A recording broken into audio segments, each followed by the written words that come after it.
vídeo já vai começar, mas antes, não se esqueça de se inscrever neste canal e ativar as nossas notificações.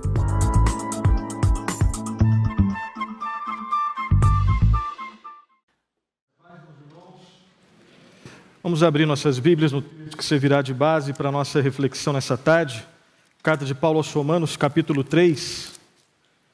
Carta de Paulo aos Romanos, capítulo 3.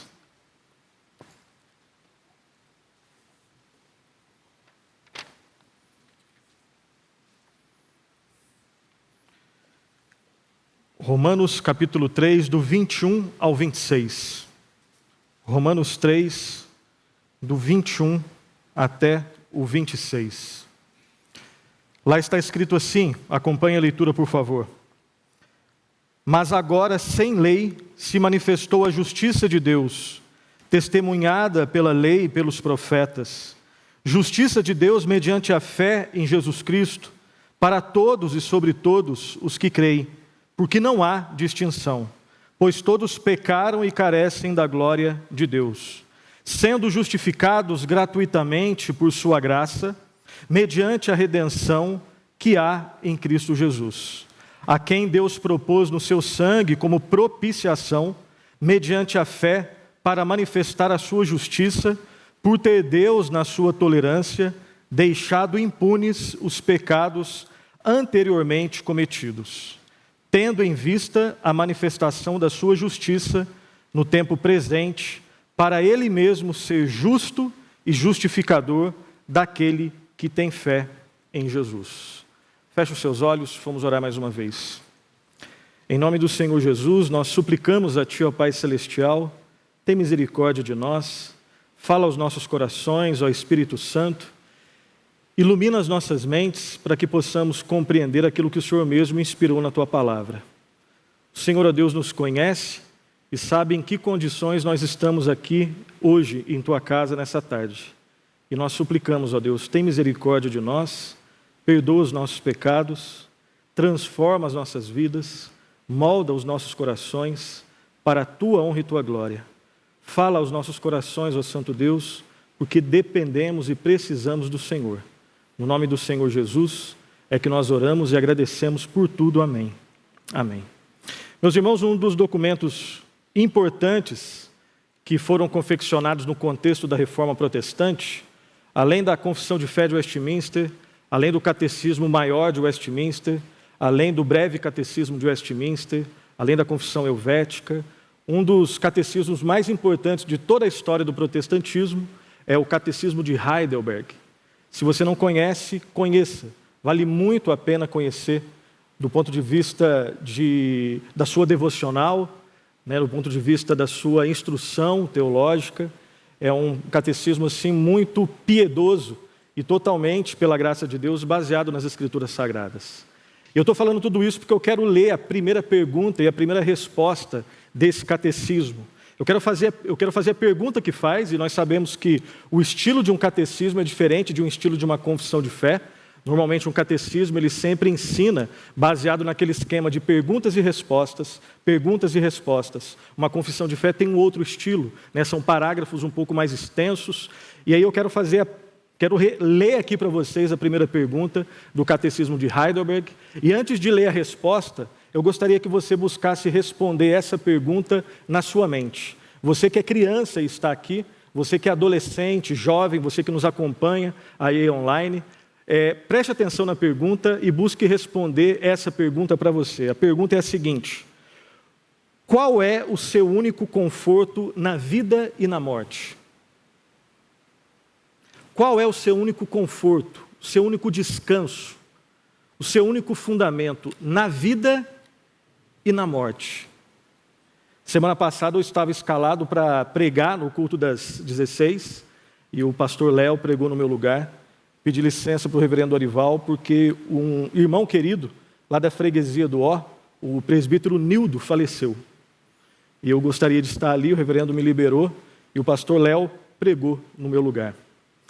E bem melhor do que eu pregaria, certamente. Mas a questão que eu quero destacar é a seguinte: o presbítero Nildo, um irmão em Cristo que morreu semana passada, de Covid, Hoje, pela graça de Deus, ele está nos céus, porque o Senhor, o único conforto na vida e na morte dele, era Jesus Cristo. Eu repito a pergunta: qual é o seu único conforto na vida e na morte? Se você morrer hoje, se você morrer essa semana, quando você tem a certeza da sua salvação, mas conhece um irmão de sangue que não conhece a Cristo, tente pensar num amigo teu, num parente seu, que não conhece a Cristo. E você quer que ele conheça Cristo. Por que você quer que ele conheça Cristo? E a resposta que os irmãos deram, lá do século XVI, foi a seguinte: qual é o seu único conforto na vida e na morte? Preste atenção. O meu único conforto é que corpo e alma, na vida e na morte, não pertenço a mim mesmo, mas ao meu fiel Salvador, Jesus Cristo, que ao preço do seu próprio sangue, pagou totalmente por todos os meus pecados e me libertou completamente do domínio do pecado. Eles continuam. Ele me protege tão bem que contra a vontade de meu Pai do céu, não perderei nenhum fio de cabelo. Na verdade, tudo coopera para o meu bem e o seu propósito é para a minha salvação. E eles terminam da seguinte forma: portanto, pelo seu Espírito Santo, ele também me garante a vida eterna e me torna disposto a viver para ele daqui em diante de todo o coração. É dessa forma que eles respondem essa tão importante pergunta que todas as pessoas que já passaram por esse mundo, que estão nesse mundo agora e que um dia viverão nesse mundo terão que lidar. Talvez com outras palavras, mas todo ser humano, todas as pessoas terão que lidar com essa realidade. Qual é a base da sua vida, na vida e na morte? Nós sabemos que depois de Gênesis 3, o homem está totalmente perdido nos seus delitos e nos seus pecados. Esse foi o conteúdo de uma das perguntas que o reverendo Arival fez aqui para os irmãos e para as irmãs que estiveram aqui à frente. Só que mesmo depois de Gênesis 3, o ser humano, por ser um ser criado à imagem e semelhança de Deus, e isso, entre outras coisas, significa que o ser humano, ele é um ser fundamentalmente religioso, é um ser social, é um ser econômico, é um ser gregário, é um ser sexual, é um ser psicológico, mas fundamentalmente o ser humano, ele é um ser religioso. Mesmo depois do pecado, mesmo depois de Gênesis 3. Isso significa, entre outras coisas, que mesmo inimigo de Deus, o homem continua sendo religioso. Isso significa que ele continua criando esquemas para inventar sua própria salvação. E uma das provas inequívocas disso que eu estou falando é a existência de milhares e milhares de religiões, das mais diferentes. Pessoas que idolatram os animais, embora defendam o aborto. Pessoas que abraçam as árvores. Pessoas que, embora rejeitem a rocha eterna, confiam nos milagres que pedras podem fazer. Existem religiões que são baseadas na mágica que pode existir nas pedras, além de todas as outras religiões. A questão é, as religiões que os homens inventam, as mais loucas possíveis, e lembrando que o racionalismo também é um tipo de religião, ou seja, achar que a minha racionalidade, ela dá conta de absolutamente tudo, isso também é religião. As religiões que os homens inventam, elas melhoram a condição do homem ou elas pioram a condição do homem? As respostas podem ser variadas, a resposta bíblica é só uma. Elas aprofundam a condição de negridão espiritual em que o homem se encontra. E a Bíblia ensina que salvação só existe quando existe justificação.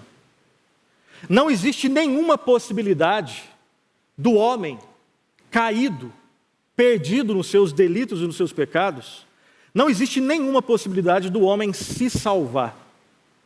do homem criar algum tipo de esquema onde ele proporcione uma autossalvação, uma salvação para ele mesmo. O que eu e você nós conseguimos por nós mesmos é piorar e aprofundar a nossa condição de miserabilidade espiritual. E nós sabemos, pela Bíblia e pela nossa experiência. E a Bíblia deixa bem claro que salvação só existe quando existe justificação. E não é à toa que essa doutrina, a doutrina da salvação pela graça, mediante a fé em Jesus Cristo, e mais especificamente a doutrina da justificação pela fé, ela foi uma doutrina que colocou fogo ali no mundo do século XVI. Foi a descoberta de Martinho Lutero, não foi a invenção de Martinho Lutero, porque isso sempre foi ensinado, desde o Antigo Testamento, passando por todo o Novo Testamento, passando pelo período da igreja primitiva. Isso foi ofuscado em vários séculos, na igreja majoritária da Idade Média, a igreja romana, embora aqui e acolá você pode encontrar algum tipo de resquício de algumas pessoas que acreditavam que a salvação é somente pela graça de Deus e somente, tão somente pela fé no Senhor Jesus Cristo. Mas no século XVI, o monge agostiniano Martinho Lutero, lendo as Escrituras, ele faz essa descoberta pessoal. E é uma descoberta que era, na verdade, algo muito antigo. E nessa tarde, de modo rápido, eu quero compartilhar com você algumas características. Existem vários textos que falam sobre justificação pela fé. Hoje nós vamos utilizar esse texto de Romanos 3, 21 a 26. E eu quero compartilhar com você, relembrar junto com você, algumas características da justiça com a qual Deus nos justifica. Quais são as características da justiça com a qual Deus nos justifica? Como que uma pessoa como você pode entrar no céu? Como que um criminoso como eu pode entrar no céu, se Deus é tão puro de olhos que não pode contemplar o mal? Quem explica isso? Como que pecadores miseráveis, crentes que pecam ainda todos os dias, porque você sabe, você é um crente, se você é crente, você sabe que você ainda peca todos os dias, e não é uma vez, não são 2 vezes, não são 3 vezes. E se alguém pergunta para você, quem é você para ficar pregando o evangelho para mim? Eu te conheço e sei que você peca. Quem garante que você pode realmente um dia, quando o seu coração parar de bater, quem garante que um dia você realmente vai estar no céu com Deus? Sendo que você mesmo diz que Deus é tão puro de olhos que não pode contemplar o mal. E você ainda continua sendo um pecador, que peca por comissão e por omissão, que peca por pensamentos, palavras e atitudes todos os santos dias. Como que você pode garantir que você vai para o céu? A Bíblia, entre outras coisas, ela fala que você pode dizer alegremente, não orgulhosamente, mas alegremente e de maneira muito clara e descansada na cruz de Cristo, que você foi tornado justo pela justiça de Cristo. Vamos então ver algumas características da justiça com a qual Deus nos justifica a partir desse texto de Romanos 3, 20 e 21. A primeira característica que nós vemos da justiça com a qual Deus nos justifica é que a justiça de Deus, a justiça em Cristo, é uma justiça sem lei. É uma justiça sem lei. Onde que está isso no texto? Versículo 21 está escrito assim: mas agora, sem lei, se manifestou a justiça de Deus, testemunhada pela lei e pelos profetas. Às vezes é possível que eu crie a ilusão de que se eu obedecer alguns mandamentos, eu consigo entrar no céu. Um exemplo que eu já dei outras vezes e vou repetir aqui. Às vezes nós achamos que o padrão para ser aceito no céu é o mesmo padrão que a gente usa na escola, né? Se a gente está numa faculdade, onde a média é 6 ou a média é 7, Mesmo que você seja um medíocre naquela disciplina, mas se você consegue, se a média é 7, você consegue 6,8, mas aí o professor olha e vê que você não faltou nenhum dia, e vê que você é pelo menos um aluno ou uma aluna educada, ele arredonda de 6,8 para 7, você passa. A nota perfeita é 10, mas a média é 7. E aí você passa com 7. Às vezes nós levamos esse tipo de raciocínio para o critério que Deus, de repente, pode usar para entrar no céu. E não é. O céu é um lugar de perfeição. Só entra no céu quem é perfeito. Nós não somos perfeitos. Na verdade, nós somos imperfeitos. Mais do que imperfeitos, nós somos pecadores. E mais do que pecadores, nós somos, depois de Gênesis 3, miseráveis pecadores, destinados ao inferno, destinados a sofrer a ira justa e santa de Deus. Então, se existe a possibilidade de sermos salvos e entrarmos nos novos céus e nova terra, algo tem que ser feito. E não é algo que eu consiga fazer. Lembre-se dos 10 mandamentos. Olhe para aquele padrão perfeito e veja se você consegue entrar no céu observando aquele padrão. Ninguém, absolutamente ninguém. E basta um pecado para sermos considerados dignos do inferno. E alguém de repente lá no fundo está pensando assim, isso é exagero. Não é exagero. Para que alguém seja considerado criminoso, ele não precisa cometer 10 crimes. Basta um crime e ele é criminoso. Charles Spurgeon, quando fala sobre esse assunto, ele pede para que você imagine que você está escalando uma montanha muito alta, muito alta. E o que te segura nessa montanha muito alta é como se fosse os elos de uma corrente.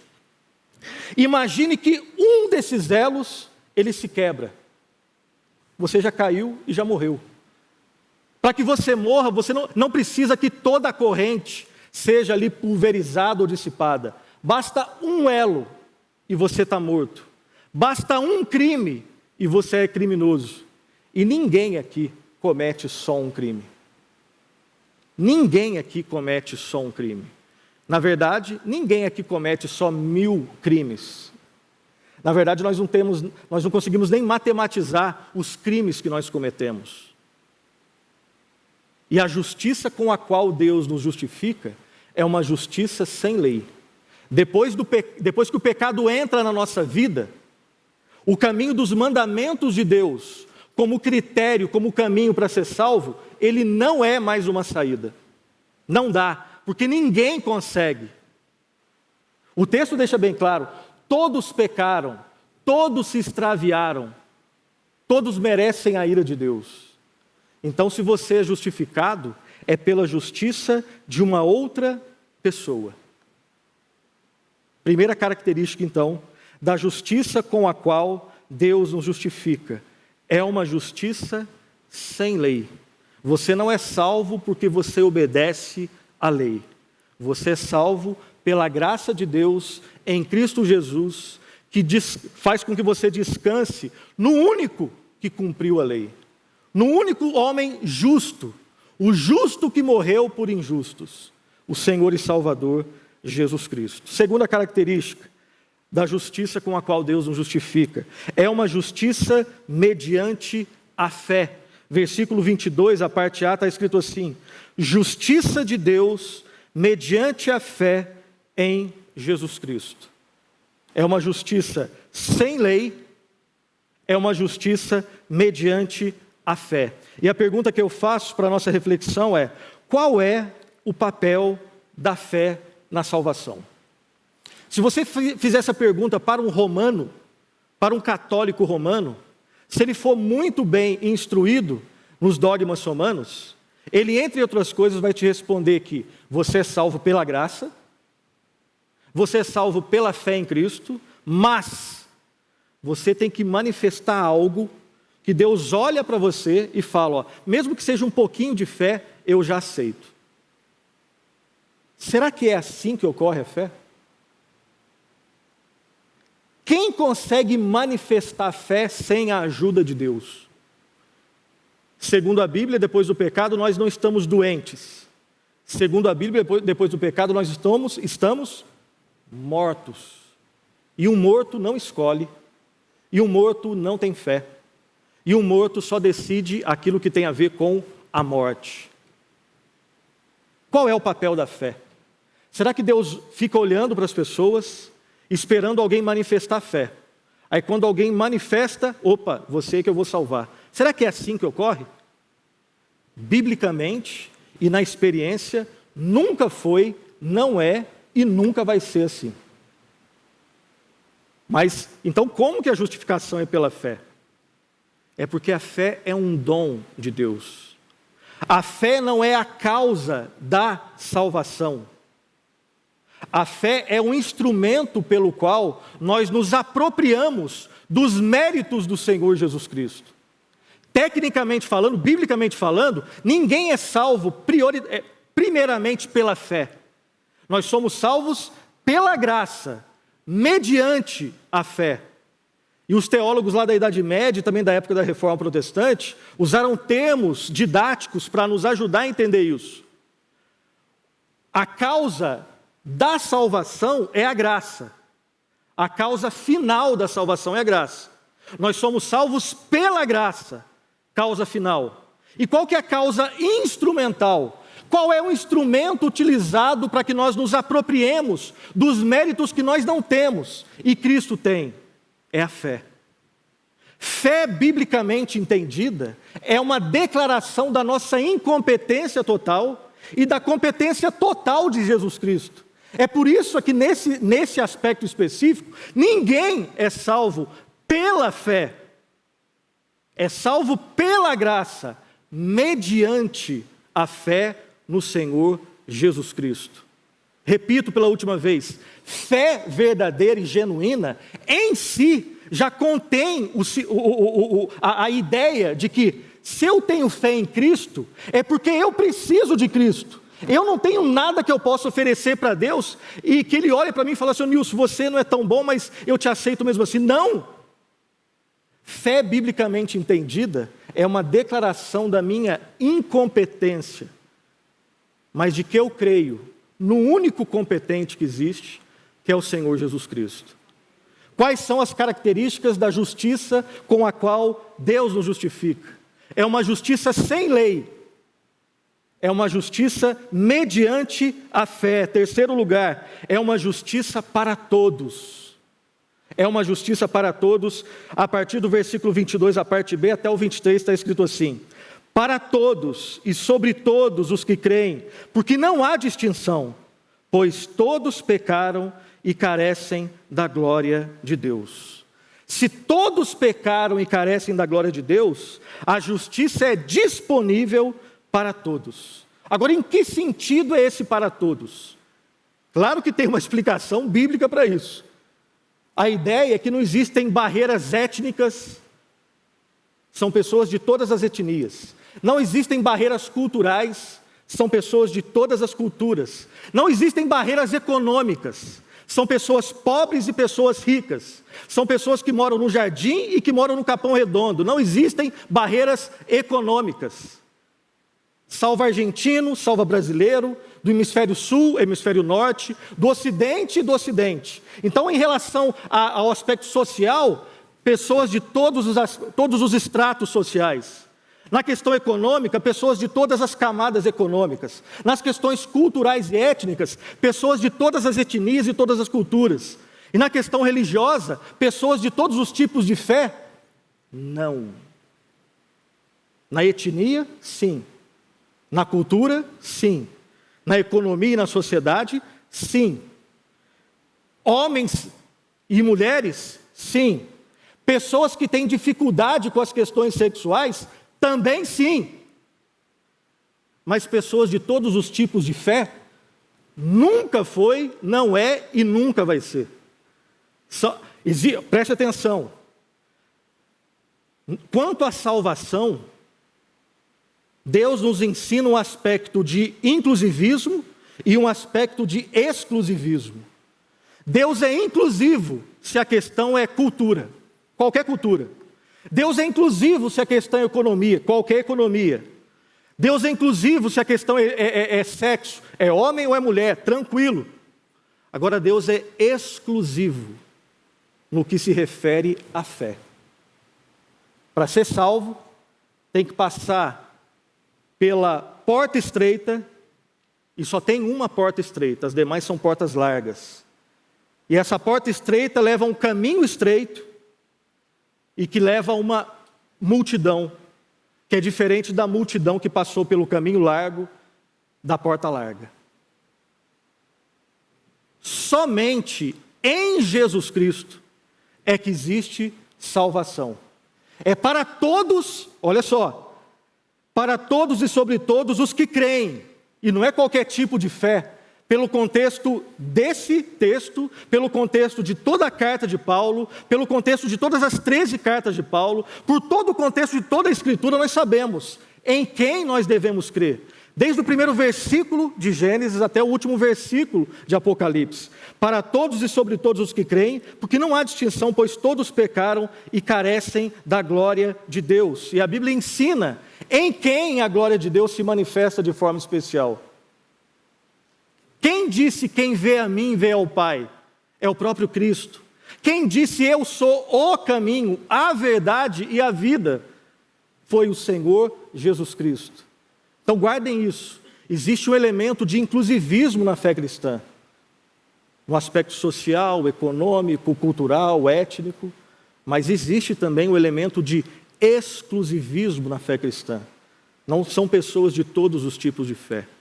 Uma só fé, um só batismo, baseado nas Escrituras, e somente Jesus Cristo é o Salvador.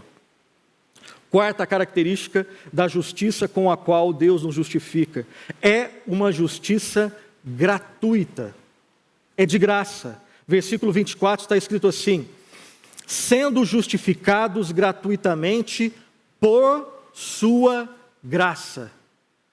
Aqui é mais um versículo que mostra que a causa final da salvação é a graça. A causa instrumental da salvação é a fé. Em algum momento eu disse isso em uma outra pregação e vou repetir aqui. Todas as religiões, sem exceção, todos os sistemas religiosos, filosóficos que existem, que buscam falar para você quem é você, de onde você veio, o que você tem que fazer aqui, para onde você vai, todas as religiões, elas podem ser resumidas em dois tipos. Religiões que são um movimento de baixo para cima e religiões que são um movimento de cima para baixo.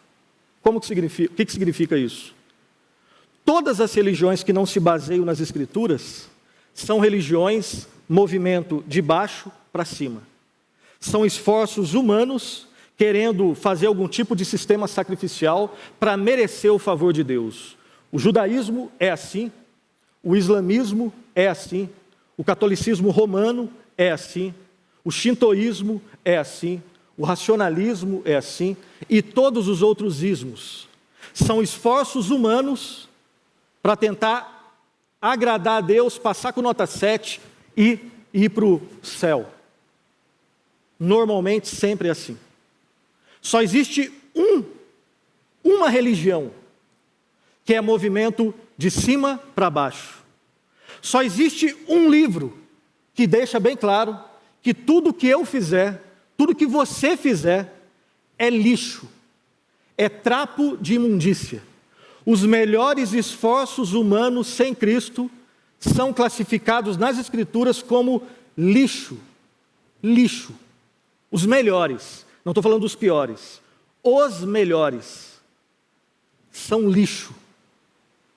E só tem um livro que deixa isso claro, que é a palavra de Deus. E não é o homem buscando a Deus, é Deus buscando o homem.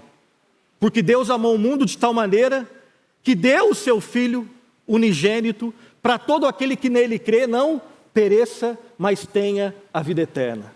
Todas as religiões são movimentos, são esforços inúteis do homem para agradar Deus, a deusa, os deuses e as loucuras que o homem inventa para o seu coração. Só tem uma religião. E o cristianismo é uma religião. Eu sei que talvez você tenha aprendido que o cristianismo não é uma religião, é uma pessoa. A Bíblia deixa bem claro que o cristianismo é uma religião. Lá em Tiago deixa muito claro que existe um tipo de religião que não presta. Existe um tipo de religião que é boa, visitar os órfãos e as viúvas em suas necessidades. O cristianismo é sim uma religião. E a expressão religião, ela pode ser sim, biblicamente entendida, utilizada no sentido positivo. Pode ser no sentido negativo. Tiago deixa bem claro, mas pode ser no sentido positivo. E no sentido positivo, só existe um que faz o religare. E não é o homem que busca Deus, é Deus buscando o homem, crucificando o seu Filho na cruz. E todos os que se arrependem e creem no Senhor Jesus Cristo, têm o seu relacionamento que estava rompido pelo pecado, agora reatado, eternamente e de forma imperdível. E isso é gratuito, isso é de graça, é graça de Deus. E só existe uma religião que fala de graça, que é a religião baseada nas Escrituras Sagradas. Quinta característica, a justiça com a qual Deus o justifica é uma justiça libertadora. Além de ser gratuita, é uma justiça libertadora. Versículo 24, a parte B, está escrito assim: mediante a redenção que há em Cristo Jesus. E Nilson, de onde você tirou esse libertadora? A chave aqui é a palavrinha redenção. Paulo está escrevendo num contexto de escravidão. E o sonho de todo escravo é ser redimido. Redimido é sinônimo de liberto. E detalhe, biblicamente, todos são escravos.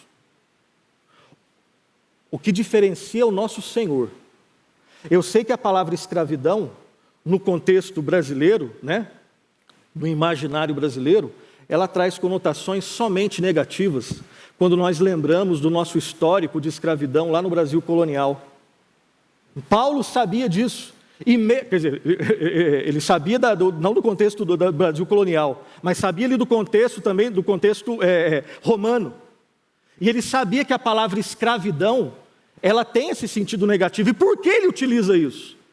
É porque não existe nenhum ser humano que não esteja servindo a alguém. E nesse sentido, todos nós somos escravos. No sentido de que nós sempre temos um Senhor. Aí você fala assim, discordo de tudo isso que você está falando. Isso é bobagem, eu não tenho Senhor. Eu sou o meu próprio Senhor. Está provando o que eu estou falando. Nós sempre temos um Senhor. E quando alguém ousa dizer que quando você fala assim, bate no peito e fala assim, eu sou o Senhor do meu próprio destino. Essa é uma prova de que o seu Senhor, na verdade, é o pecado. Jesus Cristo ainda não é o seu Senhor. Não é à toa que alguns teólogos definem a salvação como sendo uma troca de senhores. Pode parecer estranho, mas é isso. A salvação pode ser entendida como uma troca de senhores. Antes o nosso Senhor era quem? O pecado, que nos cegava e nós éramos filhos da ira e escravos do pecado. Quando nós somos salvos pela graça de Deus em Jesus Cristo, nós passamos a ter o quê? Um novo Senhor, que é quem? Jesus Cristo. E aqui está uma dica muito importante e preciosa, para que a gente comece a entender a escravidão do ponto de vista positivo. Como é possível entender a realidade da escravidão positivamente? É só tentar entender quem é o Senhor. Se o seu Senhor for o pecado, escravidão é uma realidade horrível. E você sabe disso, porque todos nós um dia, quem é crente hoje, um dia foi escravo do pecado. Quem não é crente ainda é escravo do pecado. E o pecado cega, o pecado condena. O pecado ofende a Deus, ofende ao próximo e arrebenta com a nossa vida. Arrebenta com um aspecto cognitivo, racional, relacional. O pecado faz de nós bestas, feras. Então, como que a gente pode entender escravidão no sentido positivo? Pergunte quem é o Senhor. Se o Senhor for o pecado, escravidão é a coisa mais horrível que existe. Agora, e se o Senhor for Jesus Cristo? É desse ponto de vista que Agostinho, salvo engano, dizia que a realidade mais libertadora que existe é ser escravo do Senhor Jesus Cristo. Se eu conseguisse hoje, a esperança é que um dia nos novos céus e nova terra, lá, todos nós manifestaremos. Mas se eu conseguisse hoje manifestar em todos os meus pensamentos, em todas as minhas palavras, em todos os meus apetites, em todas as minhas afeições, em todos os meus desejos, em todas as minhas atitudes, se eu conseguisse manifestar escravidão 100% sintonizada com Cristo, eu seria o melhor marido, o melhor pai, o melhor filho de Deus, o melhor irmão em Cristo. Mas eu ainda não faço isso. Às vezes eu faço exatamente o contrário. Claro que graças a Deus, com a garantia de que isso que eu ainda faço, que é pecado, já foi perdoado por Cristo. Mas perceba que a realidade mais libertadora que existe é ser escravo do Senhor e Salvador Jesus Cristo. Sexta e penúltima característica da justiça com a qual Deus nos justifica é uma justiça que promove paz, é uma justiça apaziguadora, promotora de paz. Versículo 25 está escrito assim: a quem Deus propôs no seu sangue como propiciação mediante a fé para manifestar a sua justiça, por ter Deus na sua tolerância deixado impunes os pecados anteriormente cometidos. Aqui tem muitas verdades, eu quero separar somente esse aspecto da justiça de Deus com a qual Ele nos justifica em Cristo. É uma justiça que promove paz, a verdadeira paz. E aonde que está isso no texto? Está naquela palavrinha que nós não utilizamos normalmente no dia a dia, propiciação. Lembra lá da oração do fariseu e do publicano, na verdade a oração do publicano? O fariseu orava de si para si mesmo, dizendo: ó Deus, graças te dou porque não sou como os roubadores, adúlteros, né? Ele batia no peito orgulhosamente. Essa é a oração do fariseu. Lembra da oração do publicano? E foi essa oração que foi aceita por Deus. Ele só, é uma frase só: sê propício a mim, pecador. O que é ser? Quando ele pede ser propício, ele está pedindo ser favorável. Propiciação é quando existe uma situação em que você não consegue resolver, você só consegue piorar. Alguém entra na jogada e resolve tudo. Alguém torna favorável a sua vida. E é isso que Cristo faz por nós. Isso, exatamente isso que Ele fez. A quem Deus propôs no seu sangue como propiciação. Só é possível entrar no céu, só é possível ter certeza de que os nossos pecados passados, presentes e futuros foram todos perdoados, porque nós fomos lavados no sangue do Cordeiro, o Cordeiro de Deus que tira o pecado do mundo. E quando Deus olha para alguém que se arrependeu e se arrepende, que creu e ainda crê no Senhor Jesus Cristo, Ele não vê só você, Ele vê você lavado no sangue de Jesus. E por isso você pode ouvir as benditas palavras: vinde, benditos de meu Pai. É só por isso. E isso é tudo o que existe. Porque Jesus Cristo entrou no seu lugar, sofreu no seu lugar, segurou todas as broncas que existiam contra nós. E Ele nos salvou. Ele nos deixou favoráveis em relação a Deus. E por fim, a última característica da justiça com a qual Deus nos justifica é uma justiça que honra o Senhor. É uma justiça que honra o Santo Deus. Versículo 26 está escrito assim: tendo em vista Vamos ler todos juntos o versículo 26? Vamos lá? Todos juntos? Tendo em vista a manifestação da sua justiça no tempo presente, para Ele mesmo ser justo e justificador daquele que tem fé em Jesus. É uma justiça que honra o Senhor Jesus Cristo. Como nós dissemos no início e repetimos agora, não existe nada que nós possamos fazer para melhorar a nossa situação. Nós não somos bons em melhorar a nossa situação. O que nós somos bons em fazer é piorar a nossa situação. A não ser que exista uma intervenção sobrenatural de Deus na nossa vida. Deus aceita o que Cristo fez, porque é exatamente isso o que Ele mesmo deveria fazer. Deus só aceita o que Cristo fez, porque isso faz parte do plano dele. Deus só aceita o que é perfeito, ou seja, Ele só aceita o que Ele mesmo fez. A salvação, do início ao fim, é uma obra de Deus, e tão somente de Deus. Mas, Nilson, a gente tem que se arrepender e ter fé. Claro, não existe salvação sem arrependimento.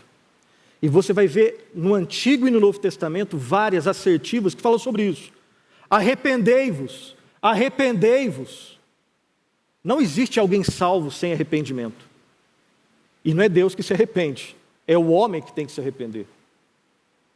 E não existe salvação sem fé, porque sem fé, segundo a Bíblia, é impossível agradar a Deus. A grande questão que nenhum homem conseguiu e vai conseguir resolver, talvez no céu, se Deus quiser revelar, Ele revela. Se Ele não revelar, não vai fazer falta. Mas a questão que ninguém consegue resolver é como equacionar essas duas verdades que a Bíblia ensina. Que nós devemos nos arrepender, que nós devemos ter fé, que não existe salvação sem arrependimento, e não existe salvação sem fé. Mas ao mesmo tempo, arrependimento é graça de Deus. E fé é graça de Deus. Quando você tentar resolver isso pela lógica, você vai ficar louco, porque você não consegue. E aí é um dos vários assuntos que a lógica humana, seja ela platônica, aristotélica, a que for, não consegue resolver essa questão. Se a Bíblia não resolveu essa tensão, quem sou eu para resolver e quem é você para resolver? Se a Bíblia diz que é assim, nós falamos que é assim e amém. Arrependimento nós devemos ter fé, mas quando, olha só, isso aqui é prático, quando alguém genuinamente se arrepende, ele não bate no peito e fala assim, está vendo? Está vendo? Eu consegui e você não conseguiu. Não, isso é loucura. Quando alguém genuinamente, com os olhos marejados de lágrima, provavelmente ajoelhado, consegue se arrepender, ele fala, graças a Deus. E quando alguém consegue verdadeiramente ter fé em Cristo, ele nunca vai ser doente, louco, de falar assim, ó, eu tenho fé porque eu consegui. Isso é loucura. Ele sempre vai falar, desesperado e com temor, graças a Deus que operou fé no meu coração. Se dependesse de mim, eu morreria no inferno. Dá para compreender isso? Não na lógica, mas a Bíblia não resolve essa tensão, e nós nunca resolveremos. Mas aquilo que foi revelado já é suficiente para nos deixar prostrados em adoração. Graças a Deus que um dia operou e continua operando arrependimento na minha vida e na sua vida. E graças a Deus que um dia Ele operou e continua operando fé na minha vida e na sua vida. E glória a Deus por tudo isso. Eu quero terminar com as seguintes aplicações, depois dessas 7 características da justiça com a qual Deus nos justifica. Em primeiro lugar, lembre-se que a doutrina da justificação pela graça, mediante a fé em Jesus Cristo, nos traz conforto. Por quê? Porque Deus exige do seu Filho. E quando Ele exigiu a morte do seu Filho, Ele não exige mais nada de nós. Ele não exige o pagamento 2 vezes. O que Deus agora vai fazer com seus filhos é corrigi-los e discipliná-los, porque agora Ele tem conosco uma relação paternal. E Ele só corrige e disciplina quem é filho. Ele não disciplina bastardos. Então Deus nunca vai pedir agora sacrifício, porque o único sacrifício que Ele exigiu foi aquele que o Filho dele já cumpriu. Ele não vai pedir 2 vezes de nós. O que Ele faz com seus filhos e filhas é correção, orientação, disciplina, que normalmente dói no momento, mas Ele só faz isso com seus filhos. Segunda aplicação, nós somos tratados não somente como réus que foram absolvidos. Ou seja, antes nós éramos criminosos.